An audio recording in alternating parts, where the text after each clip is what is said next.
Hello, hello. Hi, how are you doing today? I'm great. Now that we've got this sorted out. Well, as you said, it was third time the charm. Um, I think what I'll do is I'll just get started. I really want to say thank you to you, Tara.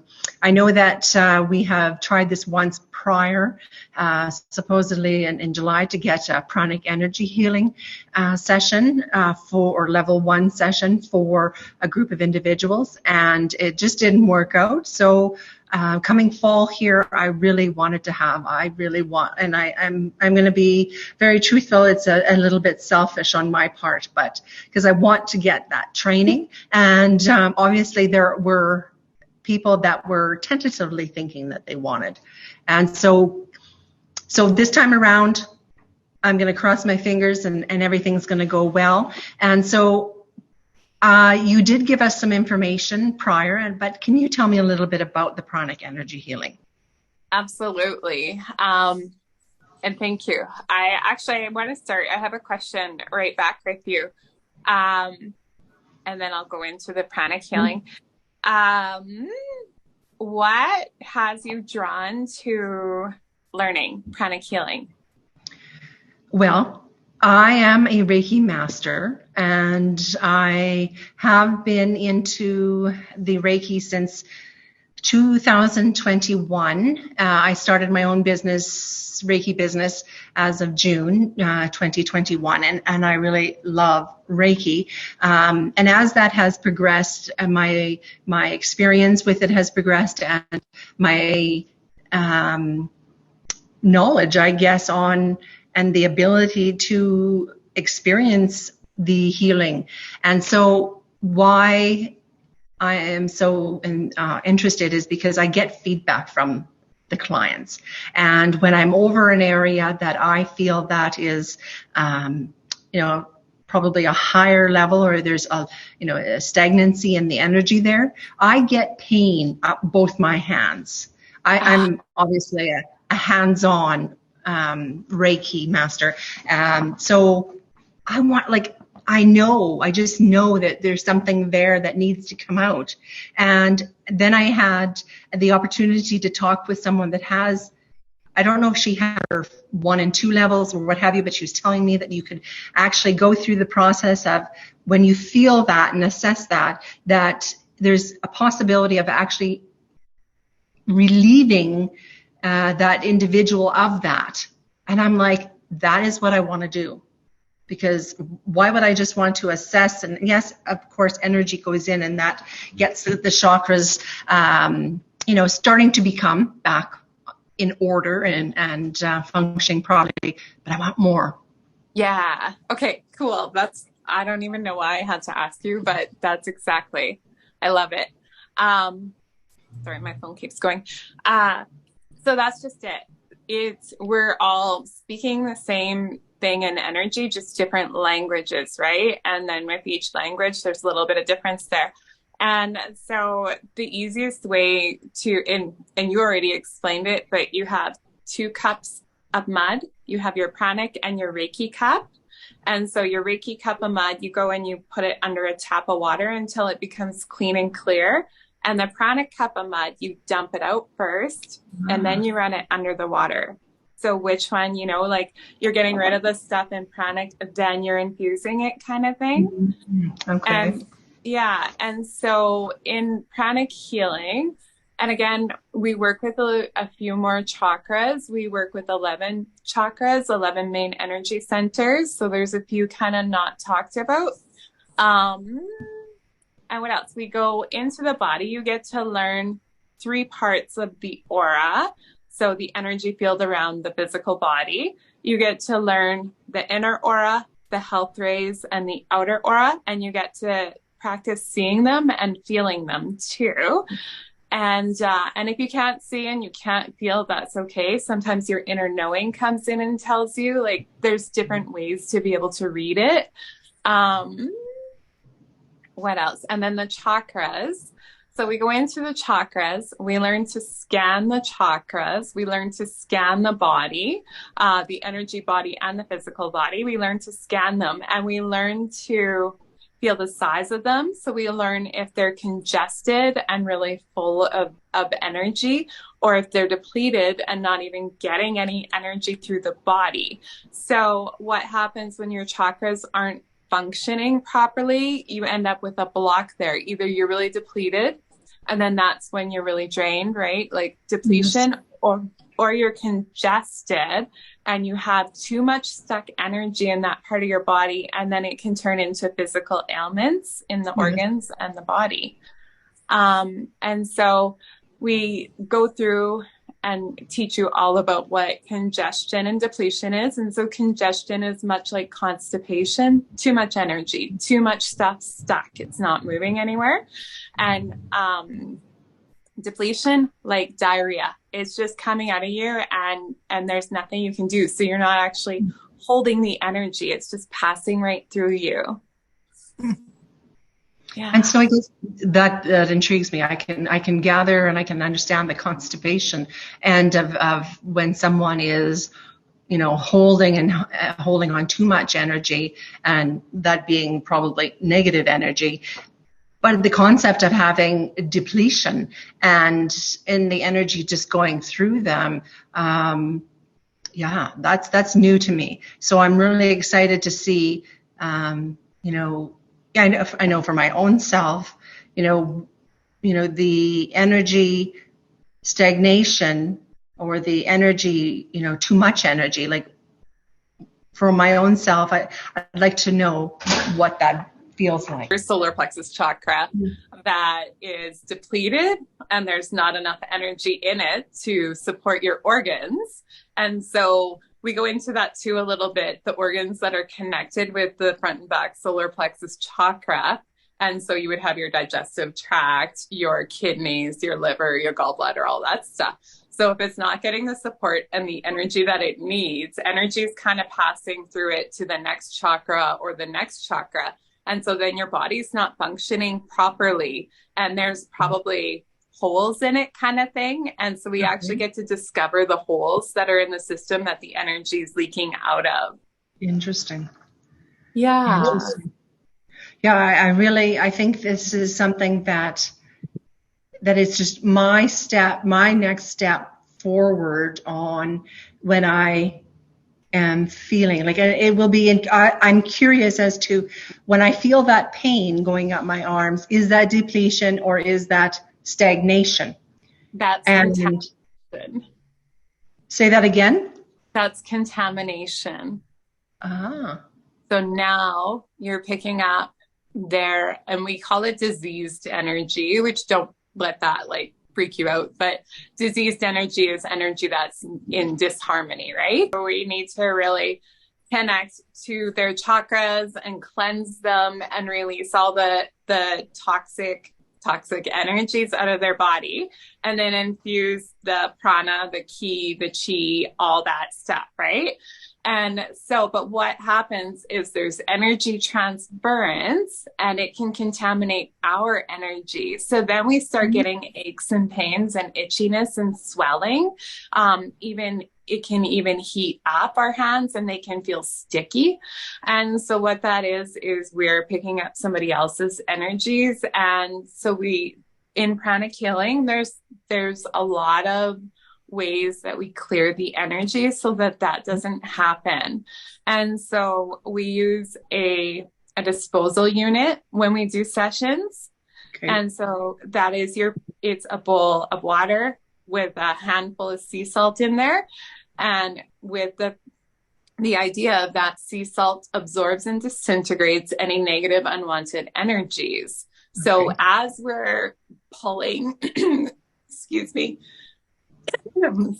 as we're pulling out, it's stuck in my throat. Okay, hang on. I'm just going to clear right away. Okay, so again, picking up stuff.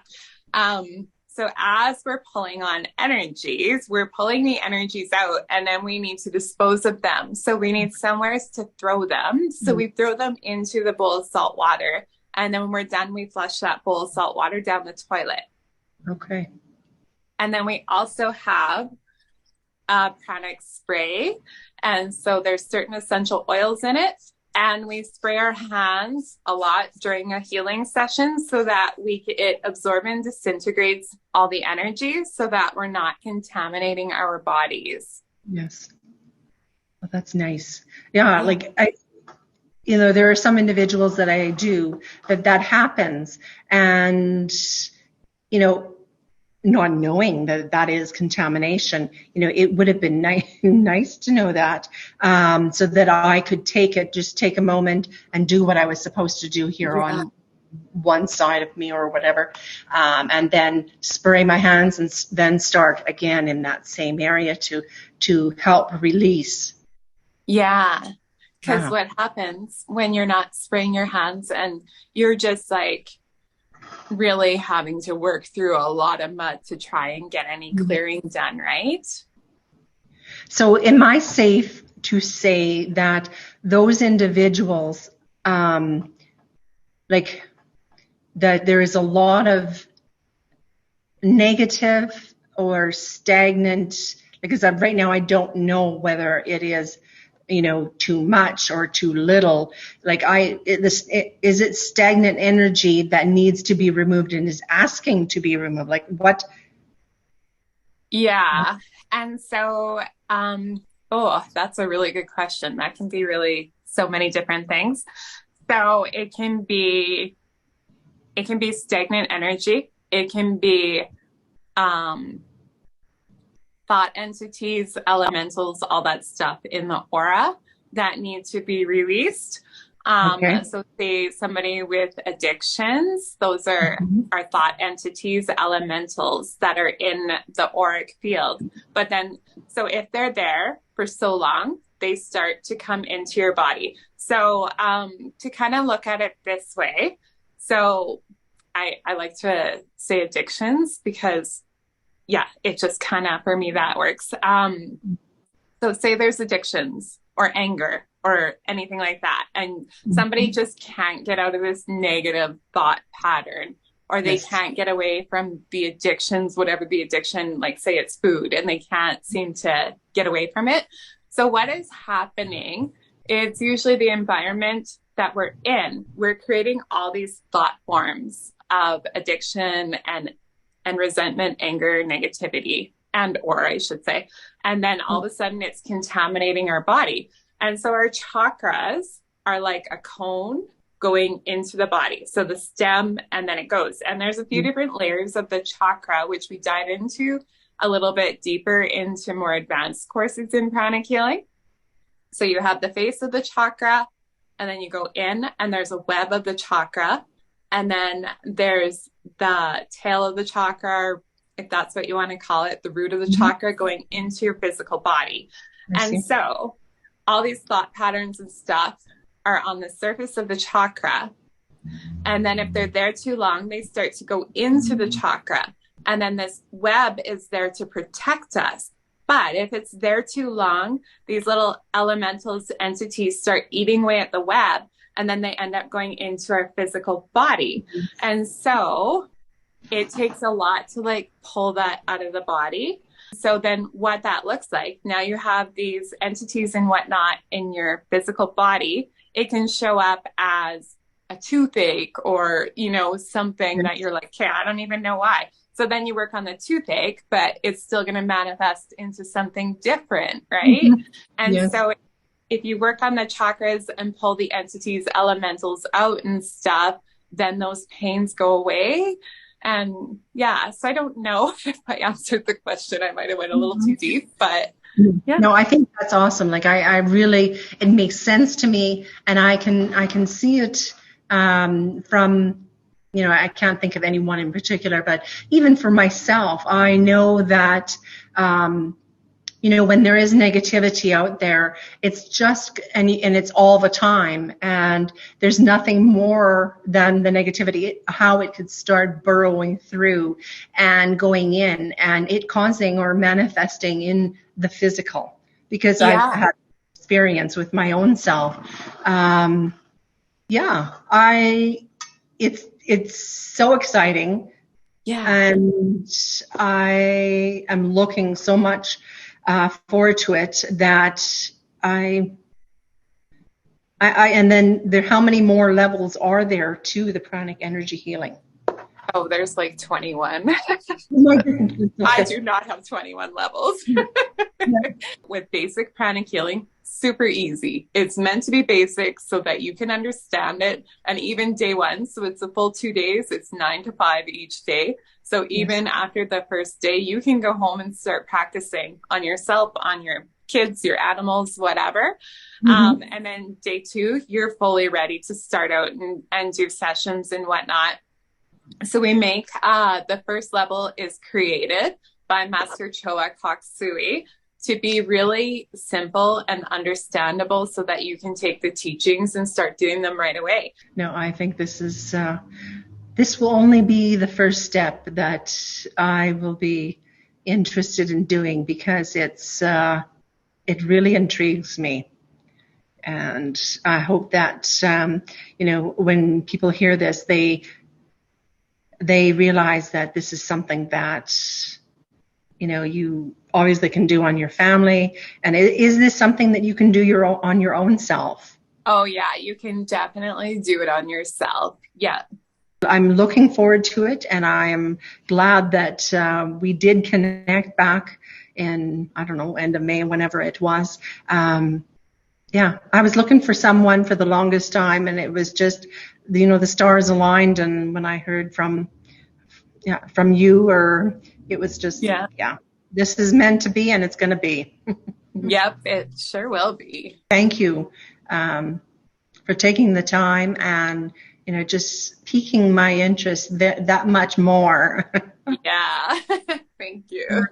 I'm sure that others will be, after listening and watching, they will know that this is going to be something that is going to be a benefit to put behind their modality, of whatever even modality that there is. Pranic healing is not just for practitioners, doing sessions on people.